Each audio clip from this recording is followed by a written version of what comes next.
अस्सलाम वालेकुम। सलीम बुखारी शो से मैं हूँ ज़ैनब जतोई, मेरे साथ मौजूद है सलीम बुखारी साहब। अस्सलाम वालेकुम। जी वालेकुम अस्सलाम, कैसी हैं आप? प्रोग्राम में आज बात होगी, इजराइल मुसलसल आलमी कवानीन की खिलाफ वर्जी कर रहा है। तेहरान में होने वाले इजरायली हमले में हमास के सरबराह इस्माइल हानिया को शहीद किया गया है। इस बारे में आज बुखारी साहब हमें तज्जिया देंगे, इसके पीछे क्या वजूहात थी, जबकि वो ईरान के सदर की तकरीब हल्फबरदारी के लिए वहाँ तेहरान में मौजूद थे, और इसके पीछे क्या वजह है। आज शो में इस पर बात होगी। इलेक्शन एक्ट तरमीमी बिल के हवाले से भी प्रोग्राम में बात की जाएगी, और दहशत गर्दों के लिए मुफ्ती या हाफिज का लफ्ज़ इस्तेमाल नहीं किया जा सकेगा, इस पर भी बुखारी साहब आज हमें तज्जिया देंगे। बुखारी साहब, इस्माइल को शहीद कर दिया गया तेहरान में, क्या देखते हैं आप? अब इजराइल क्या मकासद हासिल करना चाहता है? इन्ना लिल्लाहि व इन्ना इलैहि राजिऊन। बहुत बड़े लीडर थे वो, यानी हमास के, और फ़लस्तीनी जो जहाद और फ़लस्तीनी जो जंग आज़ादी है, जो अपने मुल्क को लिबरेट करने की जदोजहद है, उसमें बहुत बड़ा एक नाम थे वो। उनकी जदोजहद जो है वो कई यानी डेकेड्स के ऊपर फैली हुई है, जिसका हम अहाता करने की कोशिश करेंगे थोड़ा बहुत। लेकिन ये इब्तिदा में ही मेरे ख़्याल से मैं थोड़ा सा अपने नाज़रीन की तवज्जो भी चाहूँगा और समझाने की कोशिश भी करूँगा मैं कि ये साजिश कैसे हुई। देखिए, नेतन्याहू साहब को इससे पहले अमेरिका जाना था, वो दौरा उनका मुलतवी हो गया था इसलिए कि गज़ा के अंदर सूरत हाल बहुत खौफनाक थी। उसी दौर में ये तय हुआ था कि हमास की जो लीडरशिप है उसको एलिमिनेट किया जाए, और ये इज़राइल ख़ुद से प्लान नहीं कर सकता। आपको पता है इस किस्म की प्लानिंग कहाँ होती है। इसमें अमेरिका के पेंटागन, अमेरिका के CIA, ये पूरी तरह से मुलव्वस है, और इस्माइल हानिया के कत्ल की साजिश जो है वो अमेरिका में तैयार की गई। इसीलिए नेतन्याहू साहब वहाँ खुद मौजूद थे।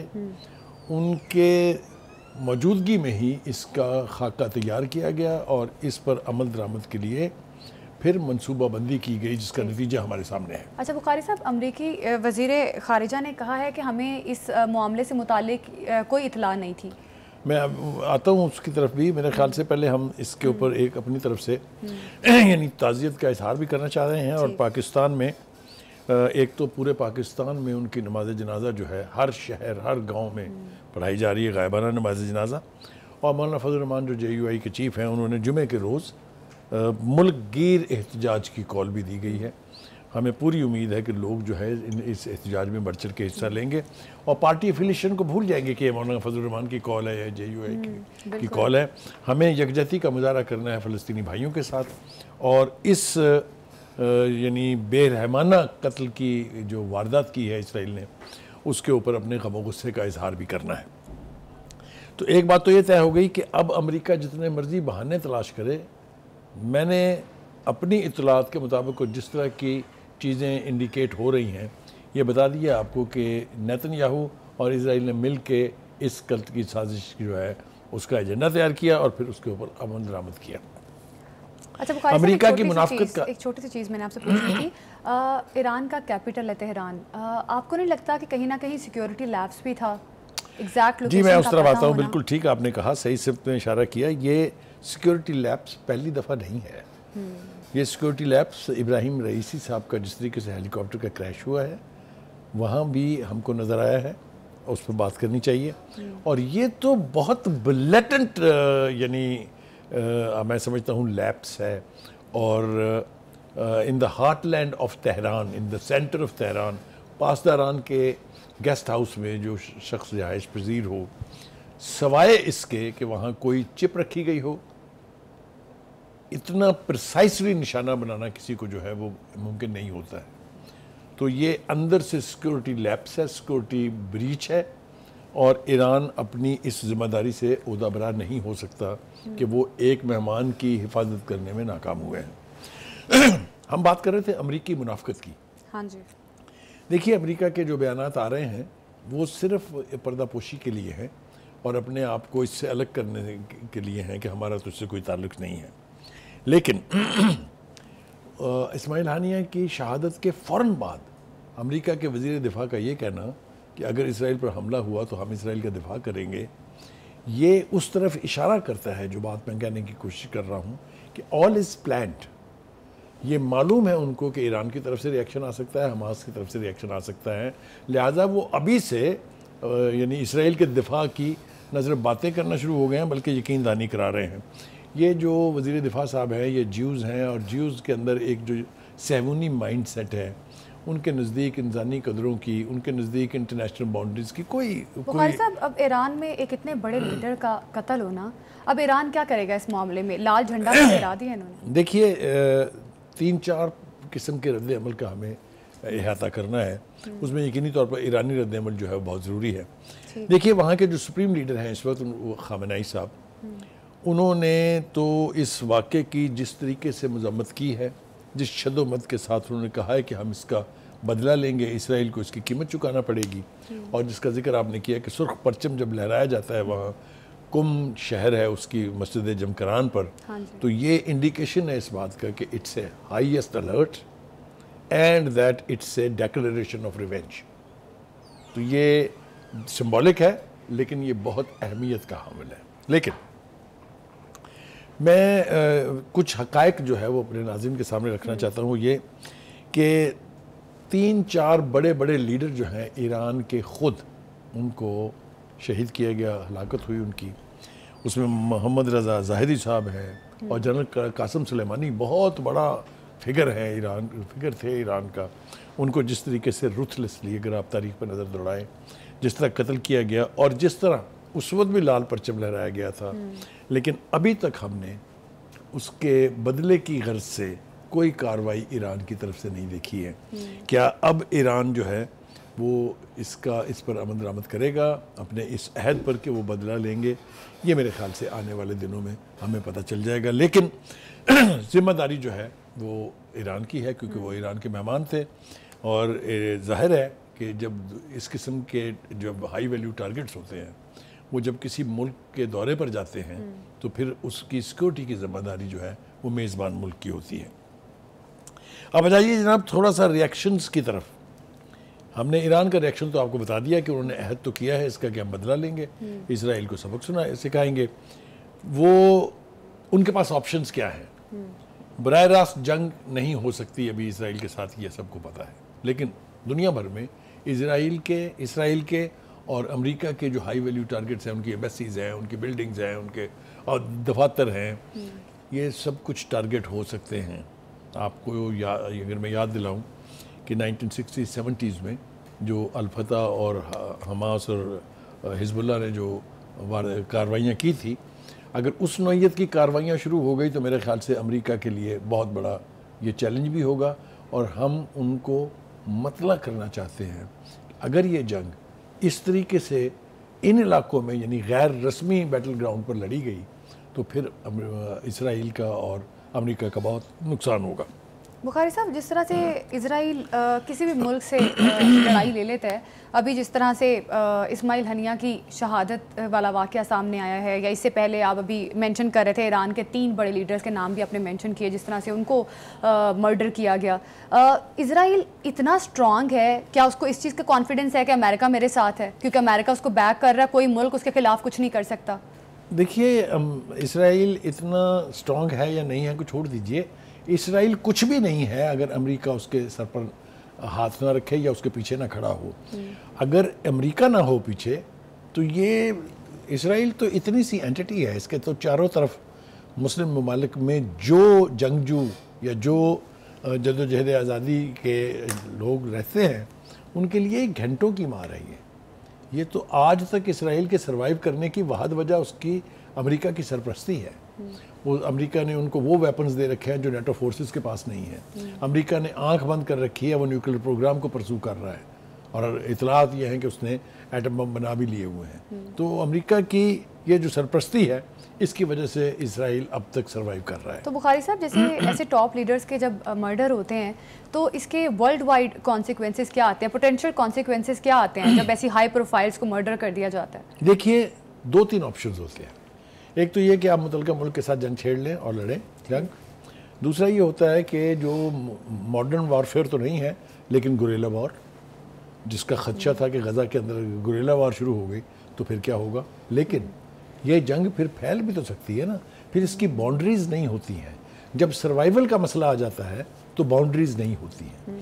हम ये रिएक्शंस की बात कर रहे थे, मेरे ख्याल से यहाँ जिक्र करना कि अली ख़ामेनी साहब जो हैं उन्होंने क्या कहा है वो बहुत ज़रूरी है। उन्होंने कहा है कि इस्माइल हानिया के कत्ल का बदला लेना तेहरान का फ़र्ज़ है। ये स्ट्रॉन्ग स्टेटमेंट्स हैं at the level of the रहबर इनकलाब, ये छोटी बात नहीं है। फिर वो कहते हैं कि सुर्ख लकीरों को अबूर करना हमेशा महंगा पड़ता है। ये अनदर वार्निंग। दहशतगर्द काबजीन को इस्माइल हानिया की शहादत के बुज़दिलाना अमल पर पछताना पड़ेगा। आप देख रहे हैं कि इन तीनों बातों में जो मैंने कही है उसमें एक लेवल ऑफ कमिटमेंट है कि ये तो हमने ज़रूर करना है। फिर वो कहते हैं कि मुजरम और दहशतगर्द सैलानी हुकूमत ने हमारे घर में हमारे मेहमान को शहीद किया है। अगर आप ईरान की रवायात उठा के देखें तो उनके घर में आने वाला मेहमान जो है वो दुनिया का सबसे अहम तरीन बंदा होता है। तो ये भी बहुत स्ट्रॉन्ग बात है। हानिया की शहादत तेहरान फ़लस्तीन ताल्लुक़ को मज़ीद मजबूत करेगी, कोई इसके बारे में डाउट नहीं है कि वाहद एक मुल्क है और अब थोड़ा सा तरक्की ने शुरू किया है। वरना Iran is the only country जिसने प्रैक्टिकली यानी हमास की हमायत की है, फ़लस्तीनी कॉज की हमायत की है, चाहे वो हिजबुल्लाह के ज़रिए है, चाहे वो हमास के ज़रिए है, चाहे वो हौसियों के ज़रिए से है जो यमन की तरफ से बहरी रास्ते के ऊपर अटैक कर रहे हैं। तो हम ये तवक्को कर सकते हैं कि रहबर इनकलाब ने जो आयतुल्लाह ख़ामेनी हैं उन्होंने जो कुछ कहा है, इससे ये अस्यूम करना कि ईरान कुछ नहीं करेगा, खामोशी इख्तियार करेगा, ये मेरे ख्याल से बहुत दूर की बात है।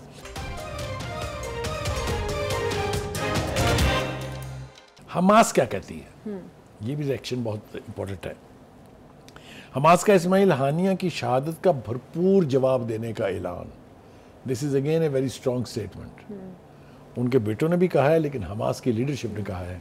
बुखारी साहब, हमास तो ऑलरेडी खुद कॉर्नर है, उसके पास तो कोई इतने ऑप्शंस नहीं है। वो हमास क्या करेगा अब इस मामले को लेके? क्या लगता है कि अब इस्माइल हानिया के बाद, इनकी शहादत के बाद, क्या सिंपैथी कार्ड इस्तेमाल कर सकते हैं हमास? क्या उसे रेजिस्टेंस जो मूवमेंट है स्ट्रांग नहीं करता सिंपैथी कार्ड्स पर ना। हमास की पूरी स्ट्रगल सिंपैथी कार्ड पर नहीं है। उसे हमदर्दी मिल सकती है। देखिए, हमदर्दी तो लिप सर्विस तो सारे मुल्कों की है ना, हम इस पर कई दफ़ा बात कर चुके हैं। लेकिन ये कहना कि हमास खुद कुछ नहीं कर पाएगा, ये मैं मानने के लिए तैयार नहीं हूँ, क्योंकि तमाम तर अमेरिका की सरपरस्ती के बावजूद इसराइल को नाकुच चने तो हमास ने चनवाए हैं। अगर 7 अक्टूबर का हमला आप उसकी फुटेजेस देखें तो आपको हैरत होगी कि एक जदीद तरीके से किस तरह पेनिट्रेट किया उन्होंने, किस तरीके से ईरान ने फिर वो जो आयरन डोम का कॉन्सेप्ट था इसराइल का और ख़ास तौर से तल अवीव का, कैसे वो उन्होंने उड़ा के रखा है। आगे वो ये फरमा रहे हैं जी कि इस्माइल हानिया का खून रहेगा नहीं जाएगा, बल्कि आज़ादी के रास्ते की शमा साबित होगा।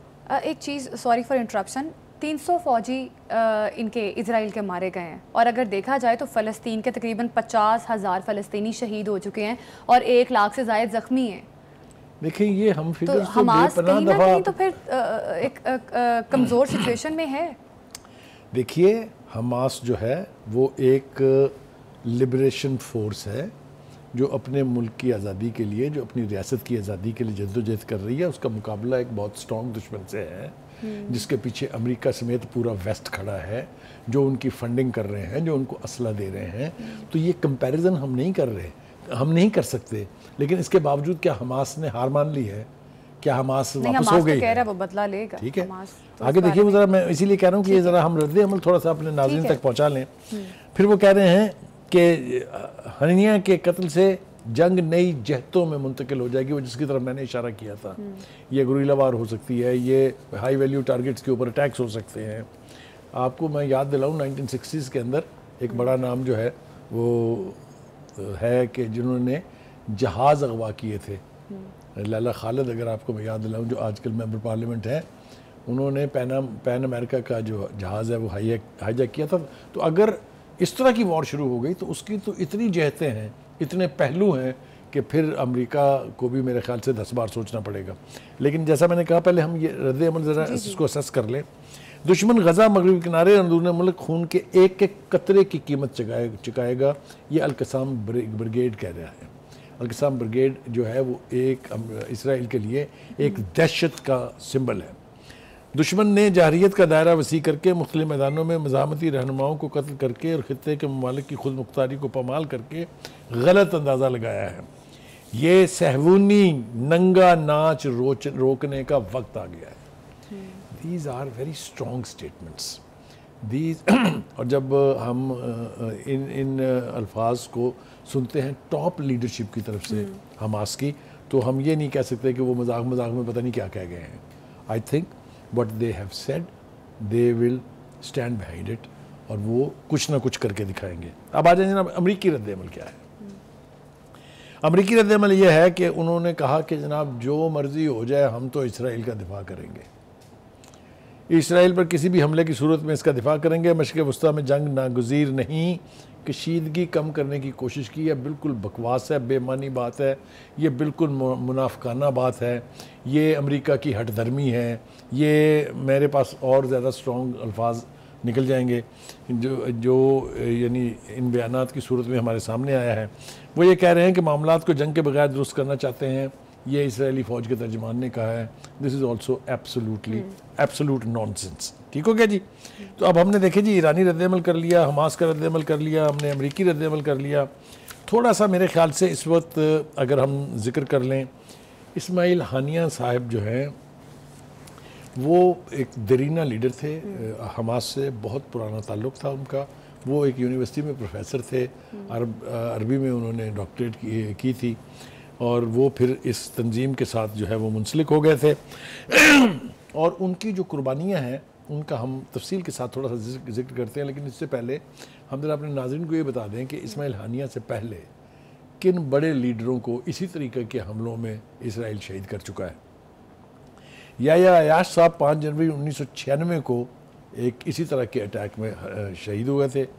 खालिद मिशाल को भी 25 सितंबर 1997 को जहर दिया गया था जॉर्डन में, और वो दिया था यानी इसराइल के एजेंटों ने, जिसके बाद जॉर्डन के किंग ने ये धमकी दी थी कि हम वो जो मुआहिदा आपके साथ है हमारा, उसको मनसूख कर देंगे। लेकिन उस वक्त वो खालिद मिशाल साहब उसमें बच गए थे। अहमद यासीन साहब जो बहुत बड़ा नाम है हमास की लीडरशिप के हवाले से, 22 मार्च 2004 को उनके हेलीकॉप्टर को मिसाइल के ज़रिए हिट करके उनको शहीद किया गया।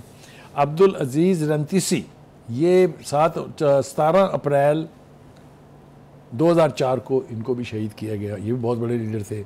उसके बाद 21 अक्टूबर 2004 को अदनान अल-घोल, ये भी बहुत बड़े लीडर थे।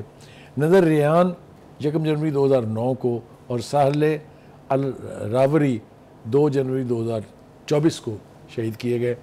यानी हम आप ये देखें कि एक तसलसल है हमास की लीडरशिप को ख़त्म करने का, और इसराइल जो है उसने तमाम इंटरनेशनल जो नॉर्म्स हैं उनको वायलेट किया है। इसके बावजूद इसराइल को अभी तक कोई टफ टाइम नहीं दे सका। अगर अभी जिस तरह से अब इस्माइल हानिया का मर्डर है, जिस तरह से उनको शहीद किया गया है, अब आपको क्या लगता है, क्या मुस्लिम उम्मा एक पेज पर आ जाएगी, इकट्ठी हो जाएगी? देखिए, ये तो एक ख्वाब है जो हम देख सकते हैं, ख्वाब देखने की ख्वाहिश कर सकते हैं। ऐसा होने जा रहा है कि नहीं? मेरे ख्याल से जब तक सबकी गर्दनों को हाथ नहीं पड़ेगा ना, उस वक्त तक मुझे नहीं लगता कि मुस्लिम क़यादत जो है, लेकिन इससे ज़्यादा मुनासिब मौका नहीं है to react. They can now react, they have a good justification. ऐसा होगा या नहीं होगा ये बस मेरा ख्याल है उसकी ज़ात पे छोड़ना चाहिए। अच्छा जी, अब ये है कि अब इस वक्त इसराइल के हिट लिस्ट के ऊपर कौन कौन है, ज़रा उसका भी तज़किरा थोड़ा सा हो जाए अगर। देखिए, खालिद मिशल ये बहुत बड़े लीडर हैं, ये पहले क़यादत कर चुके हैं हमास की इस्माइल हानिया से पहले। ये एक तो ये उनकी हिट लिस्ट के ऊपर हैं। दूसरे बड़े लीडर हैं याह्या अल-सवार, ये भी बहुत बड़े हमास के लीडर हैं, ये भी उनकी हिट लिस्ट के ऊपर हैं। और फिर है मोहम्मद दाइफ। ये 3 लीडर हैं। मेरे ख्याल से सबसे ज़्यादा इम्कान ये है कि इस्माइल हानिया को सक्सीड करेंगे खालिद मिशल, क्योंकि जैसा मैंने कहा कि उनका कदकात बहुत बड़ा है, उनका कंट्रीब्यूशन बहुत है फ़लस्तीनियन कॉज के लिए, तो तवक्को यही है कि शायद वो उनके सक्सेसर बनेंगे। लेकिन हाँ, ये फ़ैसला तो हमास की लीडरशिप ने करना है, और जितनी जल्दी करेंगे, क्योंकि लीडरशिप के बगैर ऐसी बड़ी बड़ी तंजीमें जो इस किस्म की जद्दोजहद कर रही हों वो नहीं रह सकती हैं। तो हम जल्दी सुनेंगे कि कौन है। अब थोड़ा सा इस्माइल हानिया जो साहब हैं उनकी कुछ कुर्बानियों का जिक्र हो जाए कि वो क्या थे। इस्माइल हानिया साहब 25 जनवरी 2006 के इलेक्शन में हमास ने कामयाबी हासिल की थी ठीक गज़ा में और बाकी इलाकों में, और 29 मार्च 2006 में वो वज़ीर आज़म के ठीक है। बुखारी साहब, हमास कहीं ना कहीं फाइट बैक करने की कोशिश कर रहा है, लेकिन देखना यह है कि आने वाला माहौल उनके लिए साजगार होता है या नहीं होता। इस्माइल हनिया के बाद शायद कशीदगी की तरफ जा सकते हैं हालात, लेकिन ये आने वाला वक्त बताएगा कि कौन कौन से कंट्रीज़ की सपोर्ट उनको मिलती है।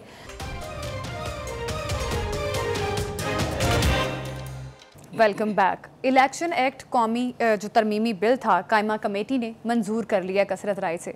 बुखारी साहब, क्या कहेंगे अब आप इस पे? एक फुल कोर्ट एक फ़ैसला देती है और क्या पार्लियामेंट उसको अंडू कर सकता है? देखिए, ये एक ऐसी लड़ाई है जो किस मंतकी अंजाम तक पहुँचेगी ये तो कहना अभी मुश्किल है। असल में अदलिया और हुकूमत के बीच ठनी हुई है। अदलिया और वो एस्टेब्लिशमेंट जिसको कहते हैं, फौजी क़यादत कहना चाहिए साफ लफ्ज़ों में, उनके साथ ठनी हुई है। तो ये एक अजीबोगरीब किस्म की जंग जो है वो जारी है। असल में सुप्रीम कोर्ट के फ़ैसले के बाद हुकूमत के पास बहुत लिमिटेड ऑप्शंस थे। एक ऑप्शन तो ये था कि वो लेटर एंड स्पिरिट के अंदर इस फैसले पर आमद दरामद कर ले, लेकिन ये फ़ैसला उन्होंने किया कि हमने उस पर आमद दरामद नहीं करना।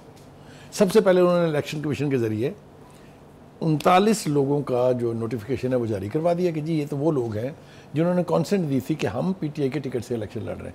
ये जो 41 बाकी के हैं, इन्होंने तो ऐसा कुछ नहीं किया, ज़रा इनका स्टेटस तो तय कर दें। लिहाजा उन्होंने सुप्रीम कोर्ट को मामला वापस भेज दिया। इल्तवा नंबर 1 ताख़ीर होगी ना, इसमें मामले में देर लगेगी ना।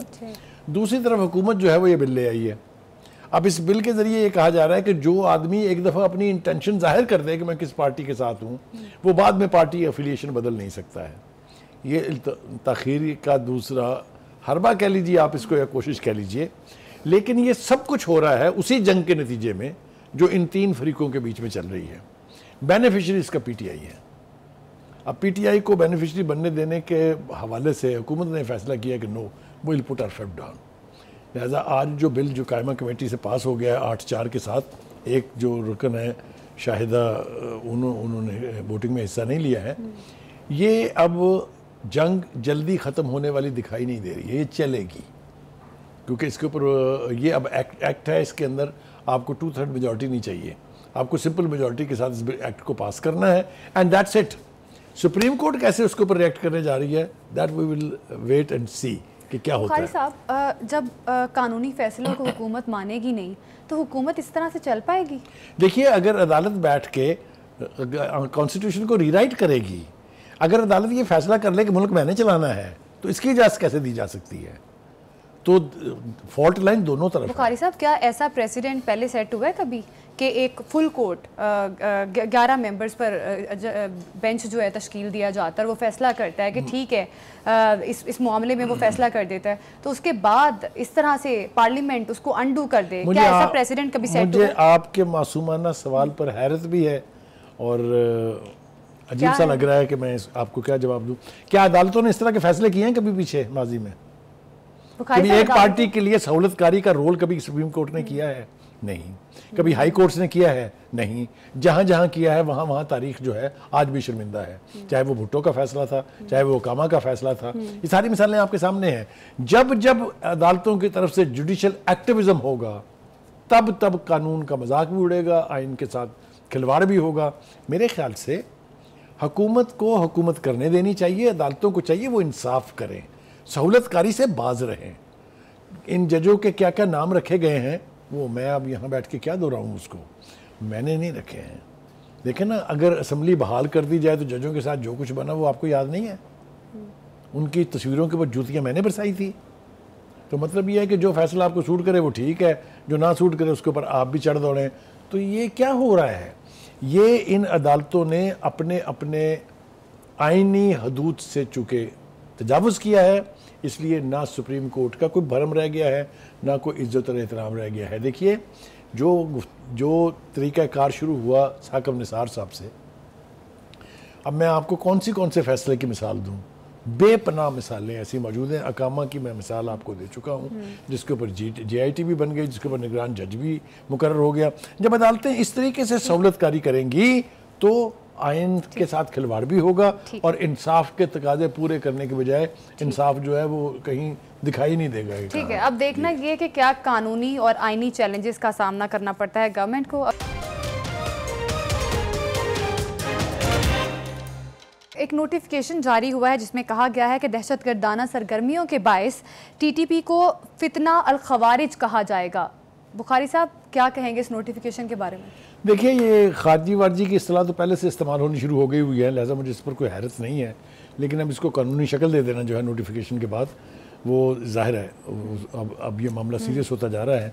लेकिन एक बात तो बिल्कुल तय है कि किसी भी रियासत में किसी को खुली छुट्टी नहीं दी जा सकती कि आप जिसका चाहे कत्ल कर दें, जिसको चाहे बम से उड़ा दें, जिस लॉ एनफोर्सर के खिलाफ आप एक्शन करना चाहें आप कर लें। How can a society exist जब आप इस तरह की छुट्टी किसी को देते हैं? एक बात। दूसरी बात ये कि आप मुझे बताइए, रसूल करीम सल्लल्लाहु अलैहि वसल्लम की ज़िंदगी में कितने गज़वात हुए बेपनाह? कभी मुसलमान ने मुसलमान का कत्ल किया? कभी मुसलमान के ख़िलाफ़ जंग की किसी ने? तो ये कौन सा जहाद है कि आप मुसलमानों की मस्जिदों पे, माँ बारगाहों पे और इस नौइयत की तनसीबात के ऊपर हमले करें, आपको खुली छुट्टी दे दी जाए इसलिए कि आप जहाद कर रहे हैं? तो ये जहाद जो है ये ना वाजिब है, क्योंकि जहाद का डेक्लरेशन जो है वो सिर्फ हुकूमत वक्त कर सकती है, ये किसी तंजीम या किसी जमात के बस की बात नहीं है। यानी आप उठा के देख लीजिए, इस्लामी तारीख को देख लीजिए, आप इस्लामिक जूरिस्प्रूडेंस को देख लीजिए, जहाद का फतवा जो है वो सिर्फ हुकूमत वक्त और रियासत दे सकती है। तो जिस किस्म की कार्रवाइयाँ हो रही हैं, जिस किस्म का नाम इस्तेमाल करके, इस्लाम को इस्तेमाल करके इस किस्म की कार्रवाइयों की मेरा नहीं ख्याल कि इजाज़त दी जा सकती है। आप ये देखिए कि कितना खून और बहेगा। ये जो हमले हो रहे हैं, जो सुइसाइड अटैक्स होते हैं, ये मुझे बताइए इसकी कहाँ इस्लाम में जस्टिफिकेशन है कि आप अपने ही यानी मसलक के लोगों के गले काटें? जिस नौइयत के क्राइम हो रहे हैं, जिस किस्म की वारदातें हो रही हैं, चाहे वो बलूचिस्तान के कुछ इलाके हैं, चाहे वो KPK के कुछ इलाके हैं, उसके लिए लाइसेंस नहीं दिया जा सकता कि आप बिल्कुल जस्टिफाइड हैं करने के लिए। लिहाजा मैं समझता हूँ कि हुकूमत की तरफ से ये जो इक़दामात किए गए हैं, इसकी बुनियादी वजह यह है कि इन एलिमेंट्स को डिस्करेज किया जाए, इनको परवान ना चढ़ने दिया जाए। और एक रियासत की हैसियत से मैं समझता हूँ कि उनकी ज़िम्मेदारी है कि अपने शहरियों के तहफ़्फ़ुज़ के लिए, लॉ एंड ऑर्डर की सिचुएशन को काबू में रखने के लिए ऐसी कुव्वतों को परवान न चढ़ने दिया जाए जो अल्टीमेटली इंसानी खून बहाएं, जो अल्टीमेटली रुथलेसली लोगों के गले काटें। तो इस एतबार से अगर आप देखें तो ये एकदम ठीक है।